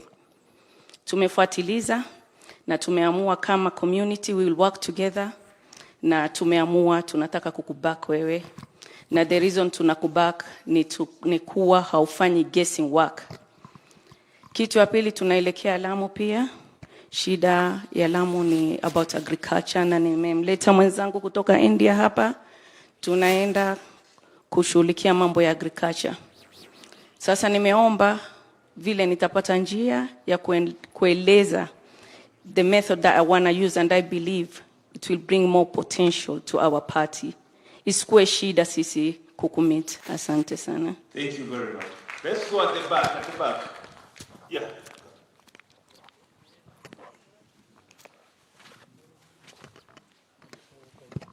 Yes, thank you so much, Your Excellency. I'm called Swamiko Victor. I come from Uganda. I have 3 questions to Your Excellency. Number 1 is, last year we produced a lot of maize in Uganda, but our farmers were denied to access maize to Kenya. That they say that our maize were toxic, yet people from Uganda were eating the same maize. Number 2, the issue of, in Uganda we have what we call parish model, parish development model. It is exactly like bottom up. I was just emphasizing that, Your Excellency, the Deputy President of Kenya, that motto of bottom up, it has started in Uganda. But the only difference of Uganda is parish development model. It is exactly the same. And in Uganda, it has started working.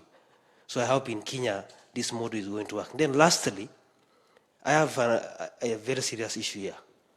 We have our people in diaspora who have finished schools, but sometimes when they apply for jobs in Kenya and they studied from Uganda or other parts of the world, they are denied access to jobs because they studied from different countries.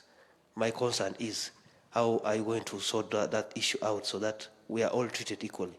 Then I appreciate you by saying the likes of Dindi Nyoro, Ichungwa, Susan Kika, some of us in Uganda, we really follow you people. And if you talk about Deputy President of Kenya, if you talk negative, even they can kill you in Uganda. We love you, Deputy President. Thank you very much. Okay. The lady in the yellow there. And that's the last question. Praise the Lord. I'm glad we are dining with the King, and we will never be the same again. I'm Janet from UAE. I've worked for the airline for 15 years. And mine is not actually a question. It's actually to see how you can, UDA can help us or empower us, because our employers, they trust us. From 2019, I've been trying to get a landing right for our airline, just trusted by my employee, but I'm not able. And this landing will create job opportunities for so many Kenyans, because I negotiated that. I told them, if I get the landing, will you guys bring expatriates or you will employ our people? I thought that was the winning card, by trying to speak to the people I was told to speak to, that they will give us the landing in condition that our people are the ones who are employed.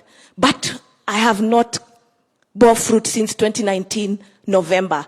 I have even asked letters to be written to the ministry, but there is no reply. We have so many Arabs who want to invest. They even gave me another project on machines that produce water from the atmosphere. And I also put a negotiation card like, train our people so that we can be servicing these machines. They gave me 2 machines worth millions. They are here. When it arrived here and it's a donation packet, I had to pay millions for taxes. So how do we combat all this? Because we have opportunities where we can help our sisters and our brothers through patriotism and the love of our country. But we have barriers.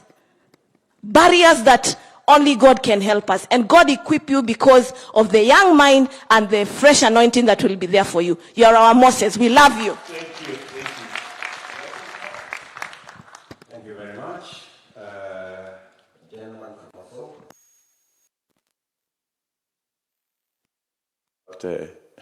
yeah, my good patron, also had a similar problem. In fact, the things he had managed to get were auctioned.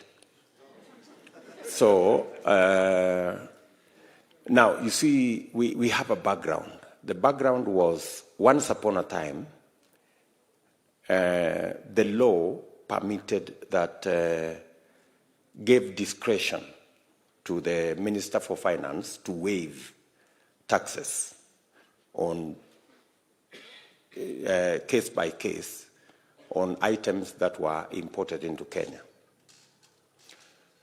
That discretion was abused.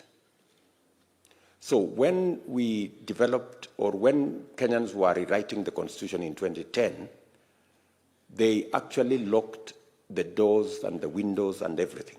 And they said, everybody must pay tax.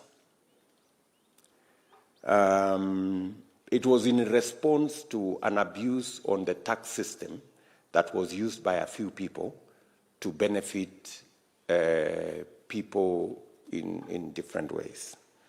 That's what we have as a problem today in Kenya, that the law, the Constitution actually, it's not even the law, the Constitution demands that taxes are paid on everything. Now, we will progressively have to deal with it because we have lost many opportunities, as has been said here. Many people have donated, and I get letters upon letters on my desk of people saying, look, these things are being donated for free. Why are you asking us to pay 3 million, 5 million tax on an item that was donated for free, for charity, or to help a community health center, or to help in this or the other?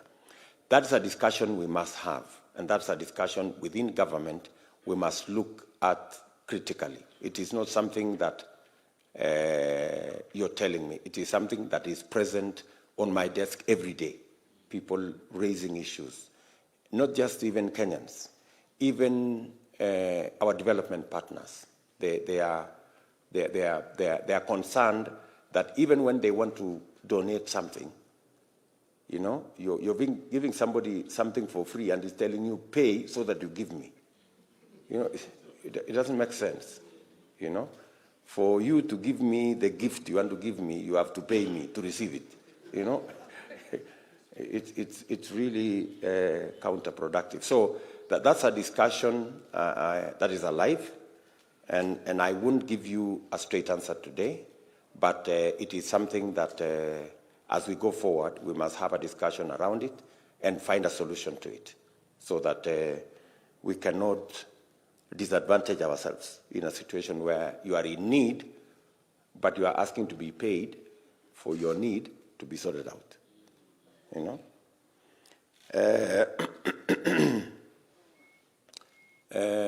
My good lady there on what they are doing about community relationships and trying to build a network of support around different communities. We will wade through those because approaches are different. One community to another community, the approach is different. We have cultural issues, we have customer issues. We all have to balance how we drive our agenda.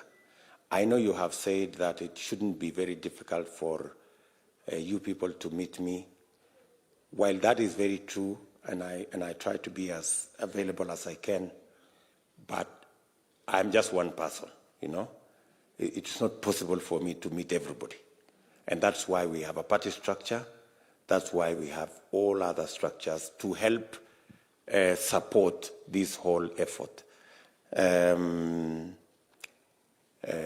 Owalo here will also help you on matters you have raised on the contributions of ideas in agriculture.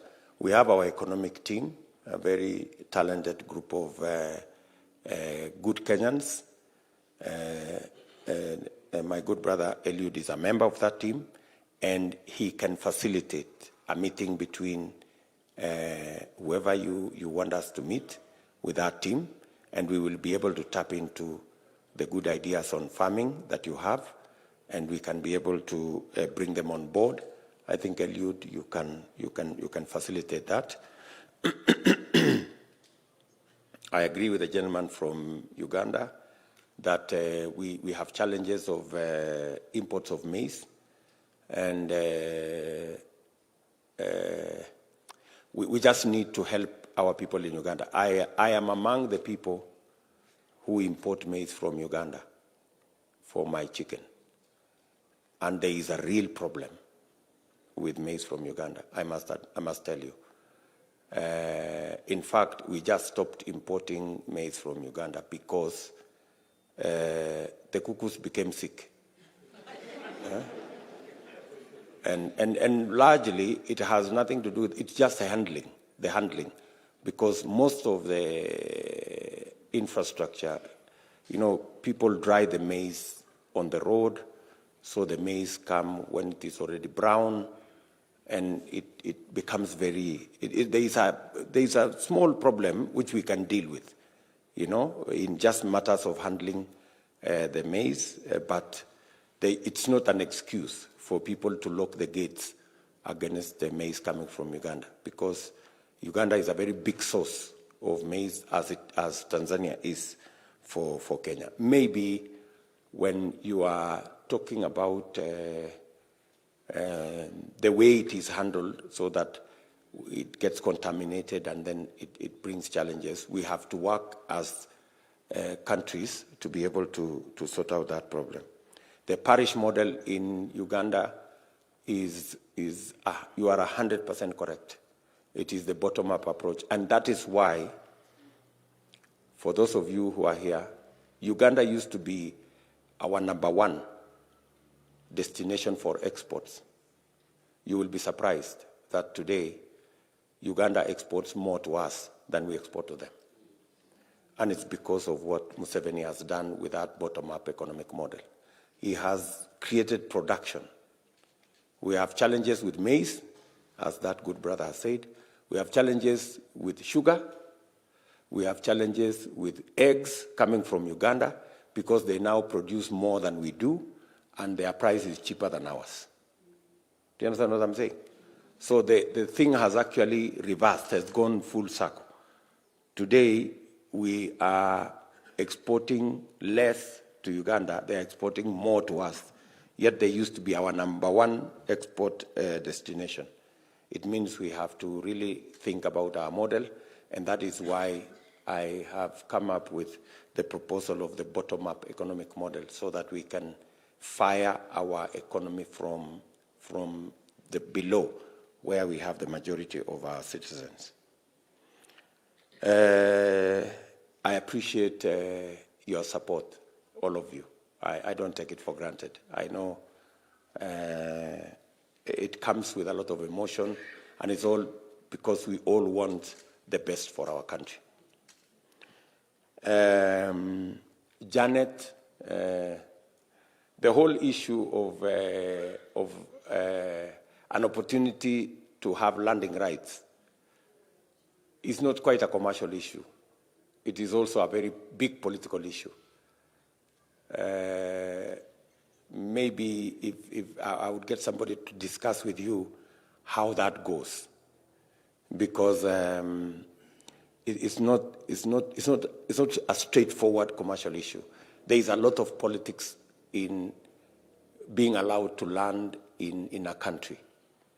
We struggled to get Kenya Airways to land in America. It took us quite a while, and a lot of you must do this, you must do this, you must do the other, you must do the other. We just signed, when the president was in South Africa, some collaboration between our two airlines. It's normally handled at a very high level because there is a lot of politics around it, and where you fly, with who, when you have landing rights in one country, it affects your landing rights with the next country, because of the relationship between your country and that other country and the other country. Sometimes there are countries, because of differences, you cannot be allowed to overfly a certain country. So there is a lot of geometry around it that eventually informs a decision whether you get a landing right or not. So, again, I sympathize with your frustration in trying to get some of our people employed using your airline. But maybe if it is something that is brought to our attention directly, we can be able to advise on what needs to be done and clearly know whether there is a possibility or not, right? So that we can all move together. Maybe we can take the last two questions or so, and then I can allow the MPs to speak. Okay, we'll take.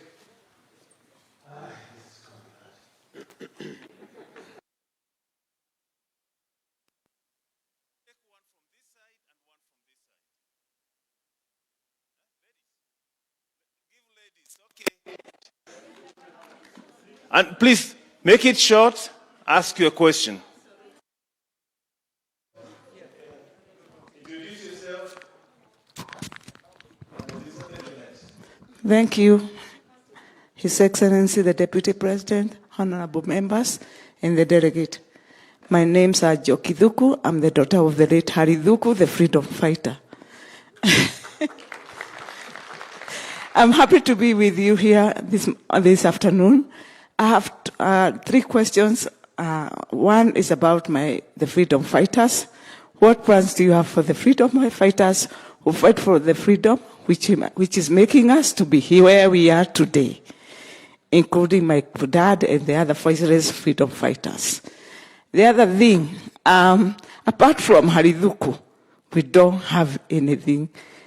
Given the honor in the rate of my dad, what does the government plan to do so? I would appreciate if my dad is recognized somewhere else beside Harry Dhuku Road. The other one is about, I'm a Kenyan citizen by birth and everything. But this issue of coming from America and we are being charged visa to come to my country, it's painful. Why are we being charged? Why are being charged visa to come to our country? Thank you. Thank you very much. I'll take one more here, and yes, to the gentleman in the red. And that's the land that can go to the next. Thank you for the opportunity.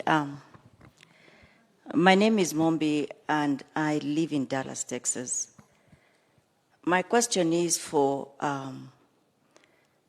the sake of those who are doing business in America or any other diaspora country. I have a Kenyan restaurant in Dallas, and it is so difficult for us to get items that we need to be able to promote Kenya and sell Kenya. And a good example or case in point is Tusker. I have made an effort for the last almost 10 years trying to get direct authorization to be able to get items like Tusker and spices, which now have been allowed, that is okay.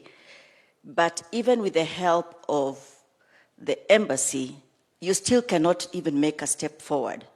With all GOA rules and all that, there is no reason why we should not be able to get it directly and have that done by a Kenyan instead of that being given to an American and has a contract for more than 50 years. Thank you. Thank you very much. Okay, last question. Introduce yourself and make it short. Thank you so much. Good afternoon, everyone. Your Excellency, the Deputy President, thank you so much for welcoming us to the Hustler Mansion this morning. Once again, my name is Eliud Mwana Kipsang. I'm the person or the chairperson coordinating the East African region, the 4 countries of Uganda, Rwanda, Tanzania, and Burundi. Earlier on, the gentleman here asked about the voting, which, Your Excellency, you didn't answer. And I'm so passionate about it because we, the East African region, have been participating in elections since 2013 into 2017, and now we are going into 22. And we are not just here to discuss about money or about anything, but how are we going to contribute to the vote basket come 2022? And that's where my passion is. And in the East African region, we've called ourselves the +1 team. William Ruto here to be president in 2022 needs 50 plus 1. And for him to get that 50 plus 1, he actually needs a 1 vote from the diaspora. And that's why we are saying, let's put our focus also in the mobilization of votes. And we're extremely happy that the IEBC is trying to extend the voting rights to other parts of the world. And the registration of all voters in the diaspora is starting on the 2nd of December, and it will be ending on the 20th of December 2021. And I'm calling upon all of you, my brothers, who have made it here today, my sisters who have been able to make it here today, and those of us who have not been able to travel with us, let us all turn up and register as voters in the different embassies and different consulates that we are going to be working with. So as UDA East Africa chapter, we are doing a number of things to mobilize votes. And we also have musicians that we've come with a musician who would like to also present you the song that he has been able to compose for you. And it's doing a lot in the East African region, trying to mobilize the votes, trying to make them go and register as voters. Thank you so much.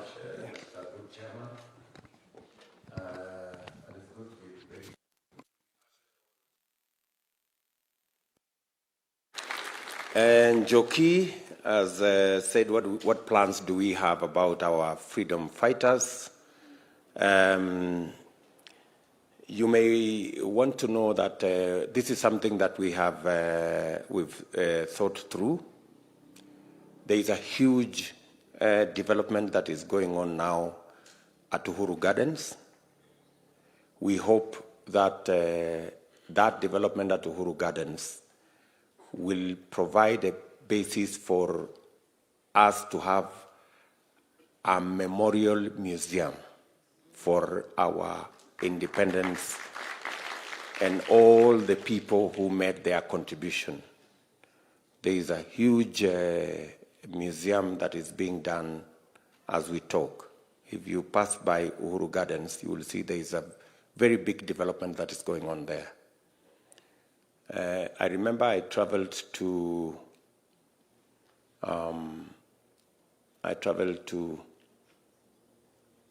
not Botswana, Namibia, and they took me to their Independence Memorial Museum. And when I came here, I had a discussion with President Uhuru Kenyatta, and we had a long discussion, and that's how we ended up with the investment we are making at the Uhuru Gardens.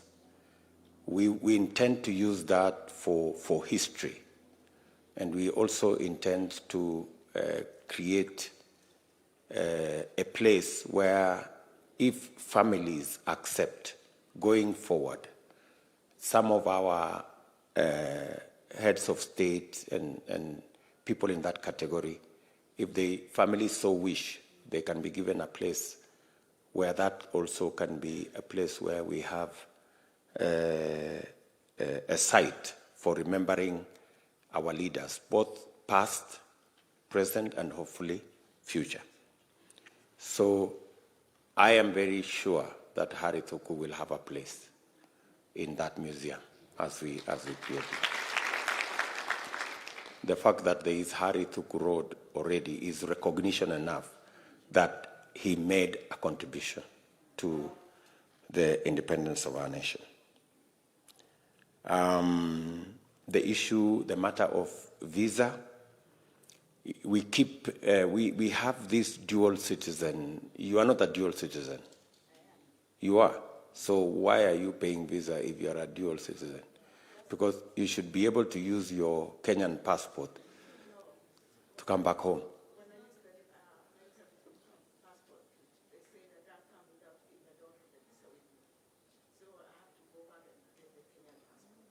Pardon? When I use the US passport, they say that I cannot come to Kenya because I don't have the visa. So I have to go back to the house and get the Kenyan passport so that I can travel. So my question was, why do we have to pay for Kenyan passport if we want to use the American passport? Why do we have to pay for the visa? Because we are American by naturalization, yet we are Kenyans by birth? I think it's a smaller issue, madam. I think it's a very small issue. I think, if you get to the airport and your passport says you are American, they just treat you as an American. So I think for purposes of getting out of that problem, whenever you are coming home, why are you not proudly using your Kenyan? And I'm not making a big issue out of it. I'm just saying, maybe before we create a proper nexus, I would advise you, whenever you are coming home, please use our Kenyan passport. It's not too bad. Yeah?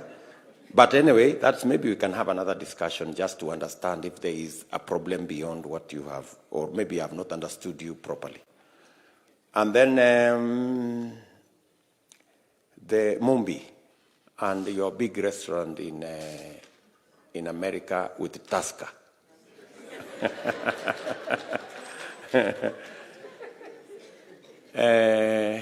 It's really wonderful that you are thinking about a Kenyan drink, Kenyan recipe out there, and that kind of thing.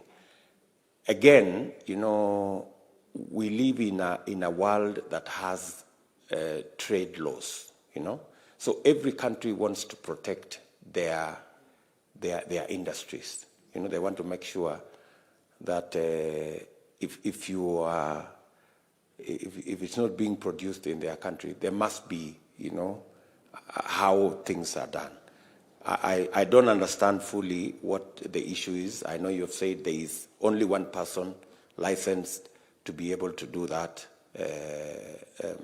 Maybe there needs to be a discussion so that it's not so restricted. If it is already allowed that it can be sold in America, then we just need to make it that much more easy. And I hope with my proposal to have a diaspora ministry, I hope these are some of the things that we can straighten out much more faster.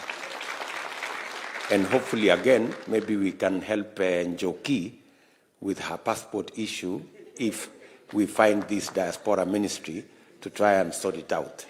Yeah? No, I'm saying that passport maneno. And then voting. We all would really like, every Kenyan to vote. It is a right. It's a right that must not be denied in any way. But the capacity of our IEBC is something that we have to work on, Our IEBC, we must accept, has had challenges from the Kivuito days. And to be able to develop the trust that they indeed have the capacity to run a free, fair, democratic, verifiable election is a big challenge. So sometimes, because of the pressure that is there on IEBC locally, they try to respond to the pressure locally and try to manage things locally, and they think, in their opinion, that maybe stretching themselves too far into the diaspora, which they are doing gradually, may undermine their capacity to have a free and fair nomination. I think we just have to be patient that process is not static. At least the journey to get everybody vote from wherever has started. We started as my good gentleman there said, we started in the last election, the last two elections, and every other election, the number of countries that are coming on board to vote are increasing. At least we are making that journey. We will continue to encourage IEBC. Again, we must respect the independence of every institution. It is not something politically we would want to do, but we would want to get IEBC to understand. And I think also it is good for you people in the diaspora to